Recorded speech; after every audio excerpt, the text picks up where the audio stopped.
Hey guys, Christiana back here for your coverage of the $25,000 buy-in World Poker Tour Championship. Day 1A has just ended, so we talked to Jack McClellan to give us a recap. First of all, Jack, I'd like to say happy birthday. Thank you very much. How is your day going so far? Good, good. Work day's almost over, so one more week and then we'll be done. So how many players did we have show up today for Day 1A? Today we had 181, and so far we've got over 400 entered total. We're expecting between 500 to 600. Are you going to run any satellites in the morning before? We're running satellites all night. They'll be here all night. We got a Desperado super satellite starting at 10. It'll get over with about 9 in the morning. You can go take a shower, I hope, and then come back and play. And we'll also be having satellites in the morning. Okay, great. And earlier I saw a little confrontation. Phil Hellmuth was talking with another player, and then he asked you what kind of penalty he would get for throwing a chair, and what did you say? Life. And you were serious? Absolutely. Absolutely. He kept asking if you were serious because he wanted to throw a chair. I know. I could tell. Do you know why he was so upset? Could be anything with Phil.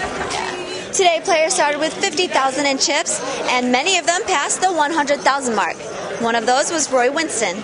Well, you know, I don't want to say I got lucky, but I think I played a hand really well against Danny Alaya in the very first level, where I have ace-queen and I limp in late position.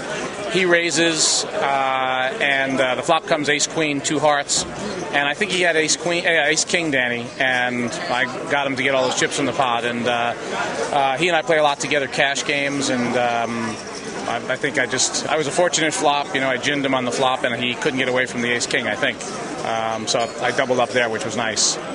That's great, yeah, and I saw him, he exited the tournament after that. Is that right? Yeah, I busted him out.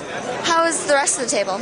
It was a tough table with, Danny, who I think is one of the best players in the world. I had some guy, Doyle Brunson, who I've heard of him once. And had Christy Gazes, who's always tough. And then we had, I forget his last name was Bush, plays on the Bushman online. He just won the 5,000 yesterday. Terrific player. And then there were 2 other good players. It was a very tough table.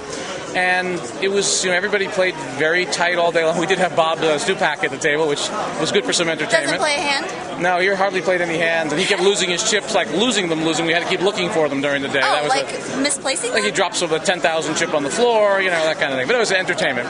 So anyway, but it was a good table, and I finished with 101,000, which I think will be above average. I did, right near the end of the night, I have an overpair, and someone flops a small set on me, and I got away from the hand. I lost like 20,000, but I could have lost. What made you get away from it? I just kind of felt like I was beat. I didn't think the one pair was good on the flop, and even though the board came 10 high and I had queens, I thought it was still no good, and I folded face up, and he showed me the set, so I'm glad That always feels good. Yeah. That's it for Day 1A of the WPT Championship, and we'll be back for Day 1B, so stay tuned in to cardplayer.com. I'm Christy Arnett for Card Player TV.